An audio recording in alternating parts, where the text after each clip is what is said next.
Outlook आपका markets पर? आपने इनफैक्ट पहले भी यही व्यू दिया है कि इन स्तरों पर आकर मार्केट थोड़ा कंसोलिडेट करेगा, थोड़ा चलेगा, लेकिन एक रेंज में ही मोमेंटम दिखेगा, जो कि देखा भी है हमने पिछले कुछ सेशंस में। अभी क्या व्यू है इन लेवल्स पर? जुड़िए इंडिया के नंबर 1 ब्रोकर जिरोधा के साथ और अपने लाखों रुपए बर्बाद होने से बचाइए, क्योंकि यहाँ ब्रोकरेज लगता है ना के बराबर। ब्रोकरेज लगेगा सिर्फ 20 रुपए, वो भी इंट्राडे ट्रेड में। तो आज ही जुड़े जिरोधा के साथ, लिंक है डिस्क्रिप्शन पे, क्लिक करें और अकाउंट ओपन कराएं। बहुत बहुत धन्यवाद दीपाली जी आपका, और आप सभी को शुभ संध्या हमारी तरफ से। तो हमारा ये मानना है, और हमने कल प्रातःकाल जब हम आपके चैनल पर थे तब हमने बाजार के ऊपर यही ब्यौरा दिया था कि हम फिर से हूबहू वही चीज को नकल करेंगे जो हम 11,250 11,300 के स्तर पर कर रहे थे। वो थे 11,200 350 के आसपास कंसोलिडेट होना। फिर हमने निर्णायक तरीके से 11,300 को पार कर दिया, उसके ऊपर गए, 11,400 के आसपास हम गए, और फिर अब थोड़ी बहुत मुनाफा वसूली हम आज देख रहे हैं। तो हमारा ये मानना है कि ये जो मजबूत बुनियाद बनाने का काम है दीपाली, ये थोड़े दिनों तक आपको नजर आएगा बाजार में, और ये बाजार की सेहत के लिए भी अच्छी बात है, क्योंकि जब कभी भी आप ऊपर के तरफ के दायरे बनाते हैं बाजार में, तो कुछ दिन या कुछ समय बाजार को उसी दायरे में आपको थोड़ा समय बीतना चाहिए, ताकि एक मजबूत बुनियाद बने, और फिर उसके पश्चात जो ऊपर के दायरे हैं वो काफी सक्षम रूप से हम ऊपर जाने की क्षमता रखेंगे। इस वजह से ये जरूरी है। गिरावट पर खरीदारी की हमारी राय है। और एक अच्छी बात यह है कि पहले हम देख रहे थे कि दिग्गज जो इंडेक्स है, यानी कि सेंसेक्स और निफ्टी, वो काफी बढ़िया तरीके से योगदान देकर के ऊपर जा रहे थे। अब ये जब कंसोलिडेट कर रहा है, यानी कि दायरे में घूम रहा है, तो आपके मिड कैप और स्मॉल कैप थोड़ा बहुत और कंट्रीब्यूट, यानी कि जो योगदान है वो चौतरफा है। तो ज्यादा चिंतित होने की जरूरत नहीं है, गिरावट पर खरीदारी की राय होगी। तो ऑन डिप्स बाय की स्ट्रैटेजी होनी चाहिए, और इनफैक्ट ब्रॉडर मार्केट्स यानी mid cap small cap stocks में हम पिछले कई सेशन से अच्छी बाइंग देख भी रहे हैं। आज भी निफ्टी भले 100 अंक नीचे रहा, लेकिन मिड कैप्स में बाइंग थी। लेकिन चलिए बिना देरी के अब सवालों को करते हैं शामिल। ये शो फेसबुक ट्विटर पर लाइव भी है, तो अपने सवाल आप हमें वहां भेज सकते हैं। पहले कॉलर हमारे साथ फोन लाइन पर बने हुए हैं, कोटा राजस्थान से लक्ष्मण है हमारे साथ। बताइए लक्ष्मण जी, क्या सवाल? लखन है इनफैक्ट, माफ कीजिए। लखन जी नमस्कार, अपना सवाल पूछिए। कौन सा स्टॉक है आपके पोर्टफोलियो में? मैम मेरे पोर्टफोलियो में आईटीसी है। हेलो हेलो, आईटीसी खरीद रखा है मैंने 207.90 पे, 500 शेयर खरीद रखे। लॉन्ग टर्म के हिसाब से लिया है ये share? No, long term, short term के हिसाब से ही लिया था, पर कब तक होल्ड रखूं ये पूछना चाह रहा था मैं सर से। पूछ लेते हैं। गौरांग जी, आईटीसी हालांकि शॉर्ट टर्म कैटेगरी का स्टॉक है नहीं है, बट इन्होंने छोटी अवधि के लिए लिया है, और पिछले 5-6 दिनों से तो स्पेशली हम देख रहे हैं नीचे की तरफ 195, ऊपर की तरफ 200 201 तक ही ये स्टॉक जा रहा है, इसी बीच में घूम रहा है। अब इनके लिए सजेशन क्या होगा? तो राजस्थान के निवासियों को हमारा प्रणाम सबसे पहले, और लंबी अवधि के लिए दीपाली काफी लंबे समय से हमने आईटीसी पर खरीदारी की राय दी है। और ये कंपनी ऐसी है कि अब धीरे धीरे करके जो तंबाकू और सिगरेट का कारोबार है उससे योगदान थोड़ा आता जाएगा, लेकिन जो बाकी अन्य कारोबार है उससे, जैसे कि एफएमसीजी कारोबार है, होटल्स का कारोबार है, और बाकी अन्य कारोबार है, कृषि क्षेत्र से ये काफी बेहतरीन तरीके से जुड़ी हुई कंपनी है, ये चौपाल के साथ ये काम करते हैं। तो मेरा ये मानना है कि लंबी अवधि के लिए इनको बने रहना चाहिए। अगर लखन जी ने छोटी अवधि के लिए निवेश किया, तो पहले इनको एक राय ये दूंगा कि आप अपना जोखिम ध्यान में रखते हुए एक स्टॉप लॉस लगा करके चलिए, अन्यथा जो स्तर पर उनका निवेश है वो ज्यादा चिंतित होने की जरूरत नहीं है। और काफी लंबे समय से 180 और 200 के बीच में ये आईटीसी का स्टॉक कंसोलिडेट कर रहा है। लंबी अवधि के लिए 245 और 265 ये लक्ष्य हमारा। और अगर लखन जी के पास निवेश लायक पूंजी है तो 190 के नीचे ये थोड़ा बहुत और खरीदारी कर सकते हैं, ताकि इनका जो खरीद का स्तर है वो नीचे आ जाए। ठीक है, तो 190 के आसपास मिले तो वहां पर और ऐड भी कर सकते हैं। होल्ड रखिए स्टॉक को, थोड़ा समय भी दीजिए। विकास है हमारे साथ फोन लाइन पर रांची से। विकास जी नमस्कार, पूछिए सवाल अपना। नमस्कार, मेरे पास आरपीजी लाइफ साइंस के 500 शेयर हैं 385 पर, तो इसमें लॉन्ग टर्म के हिसाब से क्या व्यू रहेगा ये जानना चाहूंगा। 380 385। ठीक है, पूछ लेते हैं। गौरांग जी, आरपीजी लाइफ साइंसेज इन्होंने खरीदा हुआ है, ऊपर के भाव पर लिया है, क्योंकि बाकी छोटे फार्मा स्टॉक्स की तरह ये भी पिछले 2 महीने में 3 महीने में ऑलमोस्ट डबल हो चुका है। अब क्या करना चाहिए, क्योंकि इनके भाव से 10 रुपए नीचे है। इंपॉर्टेंट ये है कि लॉन्ग टर्म के लिए रख सकते हैं। ये अच्छी बात है, लेकिन फार्मा क्षेत्र पिछले 5 महीनों से चल रहा है दीपाली, और अगर आप आखिर में जाकर के निवेश करते हैं तो हो सकता है कि छोटी या मध्यम अवधि में ये जो क्षेत्र है फार्मास्यूटिकल का, ये मुनाफा वसूली की चपेट में आ सकता है, लेकिन इससे ज्यादा चिंतित होने की जरूरत नहीं है। आरपीजी लाइफ साइंस से बेहतर होगा, इनको मैं 2 विकल्प देना चाहूंगा, अगर ये परिवर्तन कर सके तो ये बेहतर होगा। पहला है नैटको फार्मा और दूसरा है ग्रैन्यूल्स इंडिया। और ग्रैन्यूल्स इंडिया को मैं ज्यादा तवज्जो देना चाहूंगा, क्योंकि इनके नतीजे बहुत ही बेहतर आए थे, और पिछले 3-4 महीनों से जो मैनेजमेंट की टिप्पणियां हैं नतीजों के पश्चात, उसको देखते हुए मुझे लग रहा है कि अगर ये आरपीजी लाइफ साइंस में से ग्रैन्यूल्स इंडिया में निवेश करते हैं तो न तो सिर्फ इनका जो नुकसान हो रहा है उसकी भरपाई हो जाएगी, लेकिन एक अच्छा खासा मुनाफा भी मिल सकता है, बशर्ते कि ये लंबी अवधि के लिए बने रहे। ठीक है, तो 2 चॉइसेस भी आपको बताई गई हैं। ग्रैन्यूल्स उनमें से एक है जहां पर आप फ्रेश इन्वेस्टमेंट्स भी कर सकते हैं इन लेवल्स पर। चलिए, अगला सवाल ट्विटर के जरिए आया है। नीतीश गर्ग ने ये सवाल भेजा है गौरांग जी।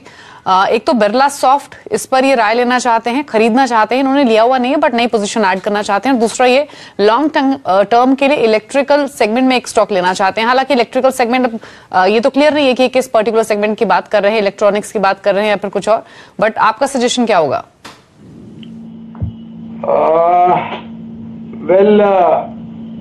इलेक्ट्रिकल पेरिफेरल्स या फिर अप्लायंसेस की अगर ये बात कर रहे हैं तो मैं इनको राय दूंगा कि ये हैवेल्स इंडिया या फिर कंज्यूमर ड्यूरेबल्स बनाने वाली कंपनियां जैसे कि ब्लू स्टार हो गया, वोल्टास हो गया, इस पर मैं निवेश करने की राय दूंगा। दूसरा सवाल क्या था दीपाली, माफ कीजिएगा, आपको दोहराना पड़ेगा। बिरला सॉफ्ट पर ये राय लेना चाहते हैं कि लेना चाहिए इन लेवल्स पर या फिर नहीं? क्षमा चाहूंगा दीपाली, इस कंपनी को हम बुनियादी तौर पर आकलन नहीं करते हैं, तो मैं विशेष रूप में टिप्पणी नहीं कर पाऊंगा। ठीक है, तो बिरला सॉफ्ट पर गौरांग जी राय नहीं दे पाएंगे, लेकिन हेवल्स, वोल्टास, ये स्टॉक्स इन्होंने आपको इलेक्ट्रिकल सेगमेंट में सजेस्ट की हैं, जहां पर आप नई खरीदारी कर सकते हैं। आशीष है हमारे साथ फोन लाइन पर मुंबई से। आशीष जी नमस्कार, बताइए क्या सवाल है आपका? नमस्कार मैडम, मेरे पास 500 शेयर है पीएनबी के, 54 के रेट पे लिया है, और 200 शेयर है टाटा मोटर्स के, जो कि मैंने 163 पे लिया है। मैं जानना चाहूंगा कि ये शेयर्स मुझे रखने चाहिए या क्या करना चाहिए उसकी? पूछ लेते हैं गौरांग जी से। पीएनबी के तो इनफैक्ट कल नंबर्स भी आएंगे, और नंबर्स से पहले ये स्टॉक चला भी है पिछले कुछ दिनों में। 54 की इनकी बाइंग है, काफी ऊपर की अगर हाल ही के प्राइस से कंपेयर करें तो, इसलिए लॉस भी हो रहा है 19 रुपए के आसपास का हर स्टॉक पर। गौरांग जी, पीएनबी पर क्या सजेशन होगा? दूसरा, टाटा मोटर्स में भी इनको काफी लॉस है क्योंकि इनकी बाइंग 163 की है, तो दोनों में ही क्या सजेशन होगा? होल्ड करें इन पोजीशंस को और ऐड करें इन लेवल्स पर, या फिर स्विच कर लें? बिल्कुल सहमत हूं मैं आपकी बात से दीपाली। दोनों ही शेयर्स को, पीएनबी और टाटा मोटर्स को, पहले तो आप बने रहे। कल नतीजे हैं, मैं छोटी अवधि में टिप्पणी नहीं करता, लेकिन नतीजे मेरे ख्याल से जिस तरीके से हमने बाकी सरकारी बैंकों के देखे हैं, शायद उम्मीद से बेहतर आ सकते हैं। मोनिटोरियम को लेकर के अगर आंकड़ा बेहतर आता है तो ये एक सहानुभूति वाली बात होगी, और उसके साथ साथ अगर ग्रॉस और नेट एनपीए में भी अगर नीचे के तरफ के दायरे दिखते हैं, प्रोविजनिंग नीचे आता है, नेट इंटरेस्ट इनकम और मार्जिन में थोड़ा बहुत सुधार होता है, तो शायद ये अच्छी बात होगी। तो पहले तो इनको बने रहने की राय दूंगा मैं। 500 शेयर जो इनके पास है करीबन 54 के आसपास, अगर ये चाहे तो 200-250 शेयर, यानी कि आधी क्वांटिटी का अमूमन 30 रुपए के नीचे या 30 रुपए के आसपास ये एवरेज करे, ताकि इनका खरीद का भाव है वो नीचे आ जाए। लेकिन एक बात है, सरकारी बैंकों में आपको खास करके जो पीएनबी जैसी बैंक है या फिर जो कमजोर बैंक पिछले कुछ समय में रही है, वहां पर आपको थोड़ी सहनशीलता ज्यादा रखनी पड़ेगी, थोड़ी बहुत पेशेंस ज्यादा रखना पड़ेगा और समय भी देना पड़ेगा। टाटा मोटर्स में भी मैं इनको राय दूंगा कि 165 ये बता रहे हैं इनकी खरीद है, अगर मैंने सही सुना है तो। स्टॉक मेरे ख्याल से 120-25 के आसपास जाकर के आज बंद हुआ है। 110 और 105 इसके इर्द गिर्द अगर आपको और खरीदारी करने का मौका मिलता है तो यहाँ पर भी आप चाहे तो आधी क्वांटिटी एवरेज करें। ये मैं इसलिए एवरेज करने की राय दे रहा हूँ क्योंकि दोनों ही एक तो पीएनबी भी सक्षम है और टाटा मोटर्स भी सक्षम है। खाली एक ही है कि दोनों ही ऐसे क्षेत्र से हैं जहां पर थोड़ी कमजोरी है, और ये दोनों ही स्टॉक उस कमजोरी में कमजोर नतीजे अगर आते हैं तो शायद थोड़ा बहुत छोटी अवधि के लिए अनिश्चितता का माहौल हो सकता है, लेकिन लंबी अवधि के लिए सुधार होने की पूरी संभावना है। तो लॉन्ग टर्म के लिए होल्ड कीजिए, लेवल्स भी आपको बताए हैं गौरांग जी ने, जहां पर आप थोड़ा और एडिशन कर सकते हैं, लेकिन बने रहिए। फेसबुक के जरिए आकांक्ष कोहली ने एक सवाल भेजा है सिप्ला पर। 100 स्टॉक्स इनके पास सिप्ला के, परचेजिंग प्राइस है 540 का। तो अच्छे लेवल पर इन्होंने एंट्री ली है गौरांग जी सिप्ला में, क्योंकि इनके भाव से 100-125 रुपए का मुनाफा इनको हर स्टॉक पर हो रहा है। प्रॉफिट्स ले लें या फिर होल्ड रखें? देखिए, अगर छोटी अवधि का नजरिया है तो मैं इनको राय दूंगा कि मुनाफा समेट लें, क्योंकि अभी जब हम आरपीजी लाइफ साइंस की बात करें तो मैंने एक जिक्र किया फार्मा क्षेत्र पर कि पिछले काफी समय से ये चल रहा है, 5 महीनों से तो लगातार फार्मा क्षेत्र चल रहा है। तो हो सकता है, और काफी शेयर ऐसे हैं जो करीबन 50, 60, 70% बढ़ गए हैं दीपाली, तो हो सकता है मुनाफा वसूली आ सकती है। तो अगर छोटी या मध्यम अवधि का नजरिया है तो मुनाफा समेट ले, और अगर लंबी अवधि का है तो बने रहे। ठीक है, शॉर्ट टर्म व्यू है तो प्रॉफिट्स ले लीजिए, लॉन्ग टर्म व्यू है तो आप होल्ड कर सकते हैं। शशिकांत है हमारे साथ फोन लाइन पर पुणे से। शशिकांत जी गुड इवनिंग, बताइए सवाल अपना। हाँ नमस्ते मैडम, मैं पुणे से शशिकांत बोले बोल रहा हूँ। मेरे 2 सवाल है। एचडीएफसी बैंक मैंने लिया है 12 से 40 रेट से 250 शेयर, और बजाज फाइनेंस लिए 42 के भाव से 55 शेयर। तो 2 साल में रख सकता हूँ, होल्ड कर सकता हूँ, इसका टारगेट क्या होगा? बजाज फाइनेंस में आपका परचेसिंग प्राइस क्या है? 4200 आपने बताया। हाँ 4200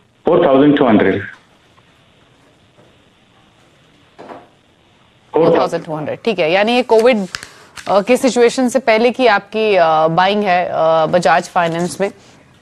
गौरांग जी, बजाज फाइनेंस 4200 की खरीद है, इन्होंने होल्ड रखा। इस स्टॉक ने वर्स्ट भी देखा, 1700-1800 तक गया, अब 3400 पर ट्रेड कर रहा है। लॉन्ग टर्म के हिसाब से क्या सजेशन होगा, क्योंकि इन्होंने क्लियरली बताया 2 से 3 साल रुक सकते हैं। और दूसरी पोजीशन इनकी एचडीएफसी बैंक में, जो इनके भाव से 250 रुपए ऑलमोस्ट नीचे ट्रेड हो रहा है। मेरे ख्याल से इन्होंने एक बहुत बढ़िया मौका था जो हाथ से निकल गया इनसे, और आप ही के चैनल पर मेरे ख्याल से यही शो में बजाज फाइनेंस पर हमने कई बार जिक्र किया था, और 1900-1800 का स्तर था जब मेरे ख्याल से किसी निवेशक ने इसी पर सवाल पूछा था, और मैंने कहा था कि मुझे ताज्जुब नहीं होगा ये फिर से लौट करके 3800-4000 के ऊपर भी जा सकता है। तो इनको भी राय दूंगा, इनके पास 2 साल का नजरिया है। मैं इनको ये राय दूंगा कि दोनों में ही एसआईपी कर ले, यानी कि हर महीने अगर आपके पास निवेश लायक पूंजी है तो छोटी छोटी मात्रा में जो भी आप निवेश बढ़ा सकते हैं वो बढ़ाते जाए, और 2 साल में आपके पास संख्या भी काफी अच्छी साक्षी हो जाएगी, और 2 साल के भीतर जो पूरी परिवर्तन होना है बैंकिंग और एनबीएफसीज में वो पूरा होते हुए नजर आएगा। और दोनों ही काफी वेल मैनेज कंपनियां हैं, एचडीएफसी बैंक और बजाज फाइनेंस। और आइंदा ऐसी गलती न करे सर, अगर आपने 4200 में लिया था तो 2000 पे तो आपको और भी अच्छा लगना चाहिए था बजाज फाइनेंस। उसी लिहाज से एचडीएफसी बैंक अगर आपने 1250 पे लिया है तो जब ये लुढ़का था 1000 के आसपास या उसके नीचे, तो यहाँ पर और भी निवेश बढ़ाना चाहिए। लेकिन खैर कोई बात नहीं, दे रहा है दुरुस्त है, 2 साल का नजरिया है, एसआईपी कर ले, यही बेहतर होगा। तो होल्ड कीजिए और इन लेवल्स पे धीरे धीरे और ऐड भी कर सकते हैं। हर महीने एसआईपी की फॉर्म में खरीदिए इन शेयर्स को अपने पोर्टफोलियो में। फेसबुक के जरिए अरविंद चौहान ने सवाल भेजा है, 2 शेयर्स है गौरांग जी इनके पास, दोनों ही स्टील क्षेत्र से है। जेएसडब्ल्यू स्टील 261 की बाइंग है और टाटा स्टील में 331 की इनकी खरीदारी है। तो नजरिया इन्होंने मेंशन नहीं किया है, but Tata steel and JSW steel long term के हिसाब से क्या व्यू होगा? दोनों ही सक्षम कंपनियां और ये दोनों ही प्राथमिक पसंद है हमारी धातु क्षेत्र में, जेएसडब्ल्यू स्टील और टाटा स्टील। और मेरे ख्याल से कल ही कुछ खबर आई थी, ऑडिटर्स ने कुछ आपत्तियां उठाई हैं कुछ विदेशी कारोबार को लेकर के। और दूसरी बात यह है दीपाली के ये अंतर्राष्ट्रीय जो कमोडिटी के दाम होते हैं उस पर उससे ज्यादा असर आता है, और जिस तरीके से चाइना में जो खबरें आती हैं उसको लेकर के। लेकिन मुझे पूरा भरोसा है कि जिस प्रकार से निर्माण कार्य की बात सरकार ने की है और जिस प्रकार से रियल एस्टेट सेक्टर को बढ़ावा दे रही है, सीमेंट और मेटल्स यानी कि सीमेंट और धातु दोनों ही बेहतरीन तरीके से खपत स्थानीय रूप में ऊपर जाएगी। बने रहे, और अगर निवेश लायक पूंजी है तो निचले स्तर पर और जुड़े। तो होल्ड करने की सलाह है, और नीचे मिले तो और एडिशन भी कर सकते हैं दोनों शेयर्स में। आनंद है हमारे साथ कोटा से, आप फोन लाइन पर। आनंद जी नमस्कार, पूछिए सवाल अपना। मैडम मेरे पास इंडसलैंड बैंक पे 1800 शेयर है, 515 रुपए 35 पैसे पे लिए हुए हैं, क्या करना चाहिए मैडम? इंडसइंड बैंक, और रख सकते हैं लॉन्ग टर्म के लिए? हाँ जी मैम, हाँ जी मैम। ठीक है, पूछ लेते हैं गौरांग जी से। गौरांग जी, बड़ा इन्वेस्टमेंट है इनका, क्योंकि क्वांटिटी इनके पास 1800 शेयर्स की है इंडसइंड बैंक की 515 के प्राइस पर, तो मेरे ख्याल से 7-8 लाख रुपए का इनका ये इन्वेस्टमेंट है। इनके भाव से 1.5 रुपए नीचे ये स्टॉक है, क्या करना चाहिए इनको? मुझे नहीं पता कि ये छोटी अवधि के लिए इन्होंने सौदा किया था, मुझे ठीक से आवाज नहीं आ रही थी दीपाली, लेकिन अगर लंबी अवधि का नजरिया है तो बने रहे। और जो भी तकलीफ वाली खबरें थी या फिर जो नकारात्मक खबरें थी दीपाली, और भाव अगर आप देखने जाए तो 1200-1300 से निरंतर नकारात्मक खबरों को लेकर के ये नीचे की तरफ लुढ़का। मेरे ख्याल से 300-350 का निचला स्तर बना था, अगर मेरी याददाश्त सही है तो, और फिर वहां से धीरे धीरे नतीजों में सुधार होता हुआ दिख रहा है। मैं तो राय दूंगा, इनके पास निवेश लायक पूंजी है तो बढ़ाने की तो राय नहीं दूंगा। अगर बने रह सकते हैं तो बने रहें, लेकिन आइंदा ज्यादा मतलब आपकी जो पूंजी है वो किसी भी एक क्षेत्र या एक शेयर में आपको निवेश नहीं करना चाहिए। आपको अपना जो निवेश है वो फैला देना चाहिए। जी, इसके अलावा फेसबुक पर अकी गोम्स ने एक सवाल भेजा है। आईजीएल पर 68 शेयर्स है इनके पास आईजीएल के, और जो परचेजिंग प्राइस है वो 425 रुपए का है। इनफैक्ट पूरा गैस स्पेस आज फोकस में था भी, और आईजीएल, एमजीएल, गुजरात गैस सब मजबूती के साथ बंद हुए हैं, लेकिन आईजीएल इनके भाव से 15 रुपए नीचे है। गौरांग जी, लॉन्ग टर्म व्यू हो तो होल्ड करें, और ऐड भी कर सकते हैं क्या इन लेवल्स पर? बिल्कुल ऐड कर सकते हैं। आईजीएल, एमजीएल यानी कि इंद्रप्रस्थ गैस लिमिटेड, महानगर gas limited, Petronet LNG, Gujarat state Petronet, Gujarat gas, ये पांचों ही जो कंपनियां हैं इन पर हमारी खरीदारी की राय है। और सरकार धीरे धीरे करके जो ढांचा है वितरीकरण का, उसको सक्षम रूप से बढ़ा रहे हैं, ताकि शेयर के अलावा भी जो उपभोक्ताएं हैं उनको ये ऑल्टरनेटिव क्लीन और ग्रीन फ्यूल काफी आसानी से मिल जाए। तो निश्चिंत होकर के बने रहें और गिरावट पर और जोड़ें। ठीक है, तो होल्ड कीजिए, ऑन डिप्स आप ऐड भी कर सकते हैं। अगला सवाल हमें अंजलि की ओर से मिला है फेसबुक के जरिए ही। इनके पास विप्रो है, 100 शेयर्स इन्होंने खरीदे हुए हैं गौरांग जी, परचेजिंग प्राइस है 274 रुपए का, और व्यू इनका शॉर्ट टर्म है। तो क्या सजेशन होगा विप्रो पर? 274 के परचेजिंग प्राइस, इनके भाव पर स्टॉक की क्लोजिंग हुई आज। बुनियादी तौर पे भी दीपाली हमारी उछाल पर बिकवाली की राय है विप्रो पर, और अगर ये सौदा परिवर्तन करके कहीं और निवेश करना चाहते हैं तो हमारी राय में एचसीएल टेक एक बढ़िया विकल्प होगा। ठीक है, तो परिवर्तन कर सकते हैं, यानी विप्रो की जगह एचसीएल टेक एक स्टॉक है जहां पर एडिशन आप कर सकते हैं अपने पोर्टफोलियो में, ये सजेशन है। चलिए एक ब्रेक के लिए यहाँ पर रुक रहे हैं। गौरांग जी बने हुए हैं हमारे साथ, लौटेंगे तो कुछ और क्वेरीज को करेंगे शामिल। आप देखते रहिए कल का बाजार। आप देख रहे हैं कल का बाजार। गौरांग शाह बने हुए आपके सवालों के जवाब देने के लिए। जितेंद्र दिल्ली से हमारे साथ फोन लाइन पर मौजूद भी हैं। जितेंद्र जी नमस्कार, पूछिए सवाल अपना। नमस्कार, मेरे पास भारतीय एयरटेल के 100 शेयर हैं 545 के भाव के। मैं जानना चाहता था शॉर्ट टर्म में इसका क्या प्रोस्पेक्ट रहेगा?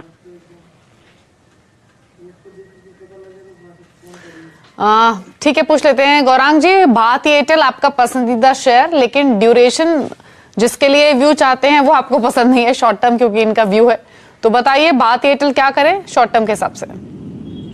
एक हिदायत भी देना चाहूंगा सभी दर्शकों को कि जब सर्वोच्चम न्यायालय में एजीआर का मुद्दा चल रहा है तो आपको टेलीकॉम क्षेत्र से मेरे ख्याल से थोड़ी दूरी बना करके रखनी चाहिए, क्योंकि पिछले कुछ दिनों से हम देख रहे हैं, आज भी मेरे ख्याल से कुछ सुनवाई हो रही थी एजीआर के मुद्दे को लेकर के।